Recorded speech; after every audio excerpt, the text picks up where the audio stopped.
Hi plant people, good day and welcome back to our YouTube channel, Mergence Garden. So today guys, ay gusto ko lang ipakita sa inyo yung mga succulents na tinanim natin dito sa mga clay pots na to guys.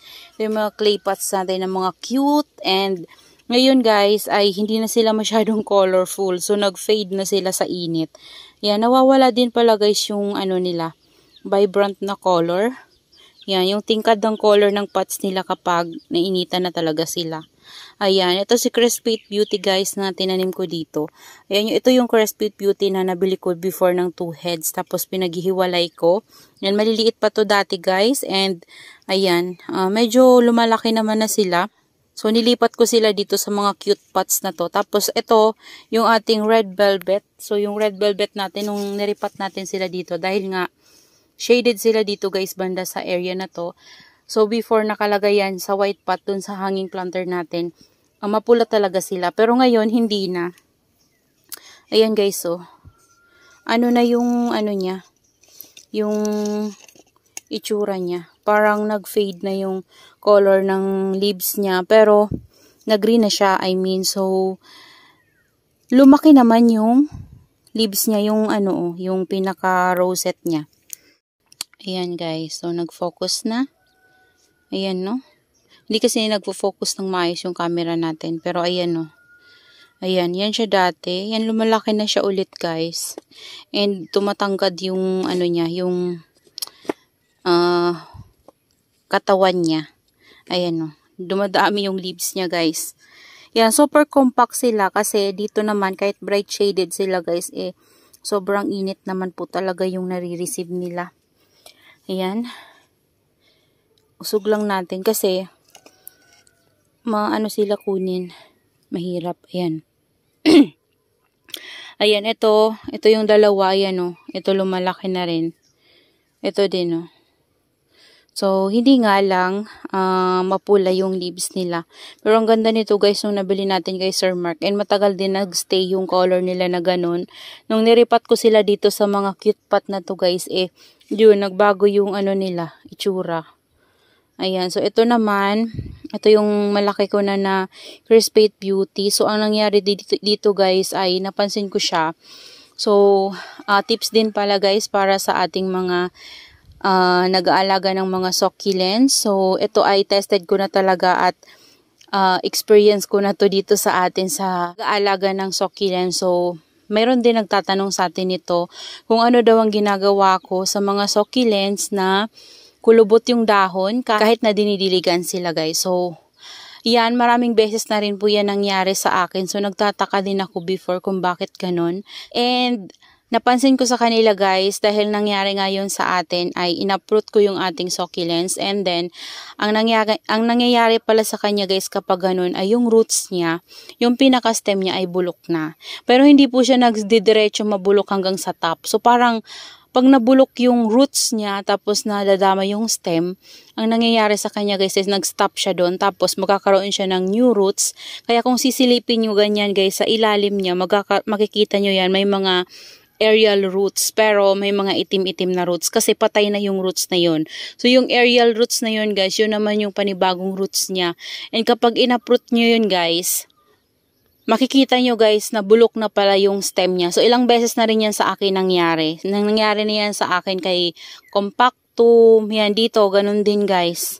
Yan, pero ngayon okay na siya guys. So, compared na karaan, grabe talaga guys yung pagkakulubot ng mga leaves niya kahit na dinidiligan ko siya. Ngayon nakakainom na siya and mayroon na siyang bagong growth. Ayan.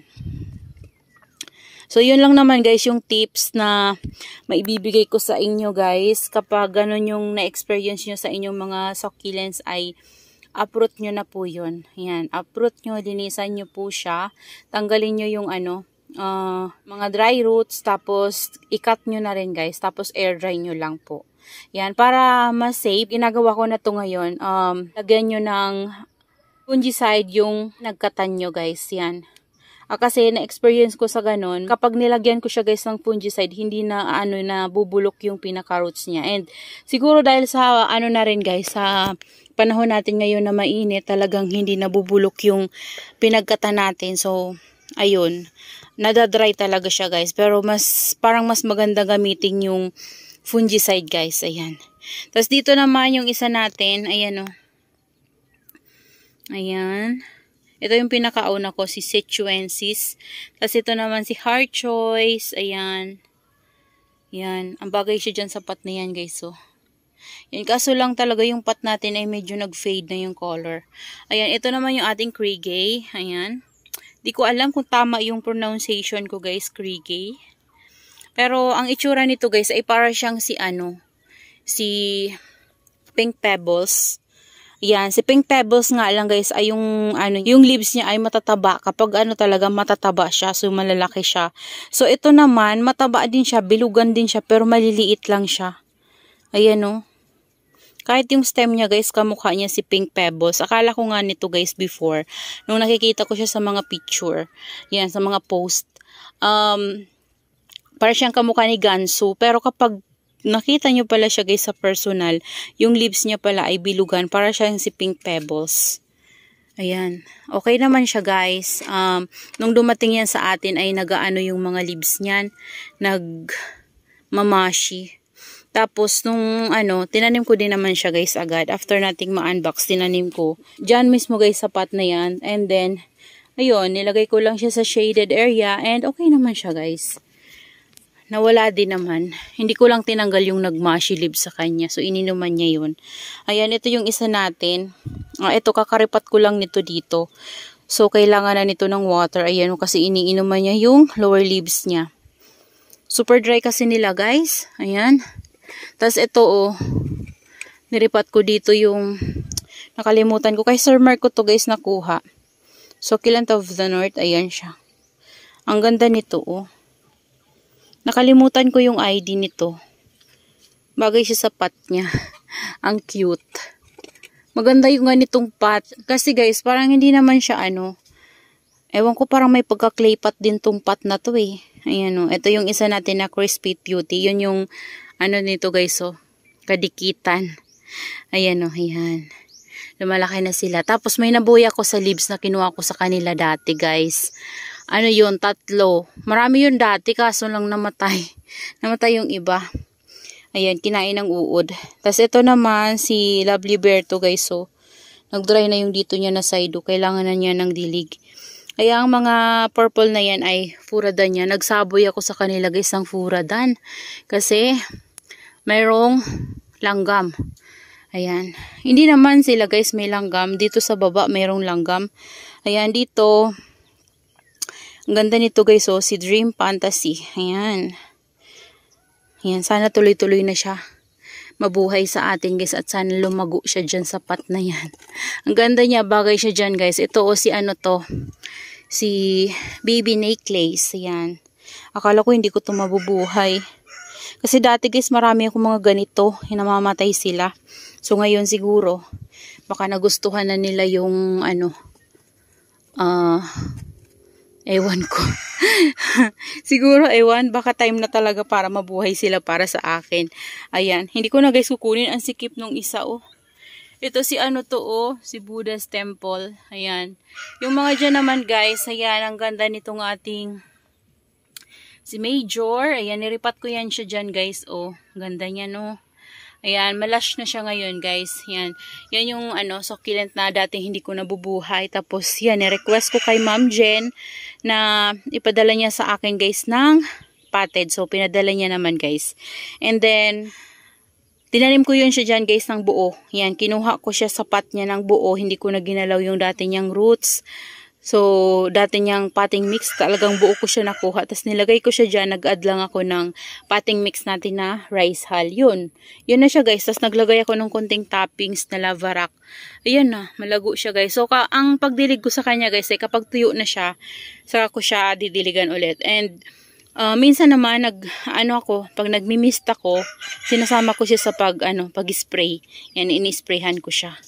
So, dito naman, ito yung ating jelly jam na wala ng red sa leaves. Ayan, yung ating frog 2.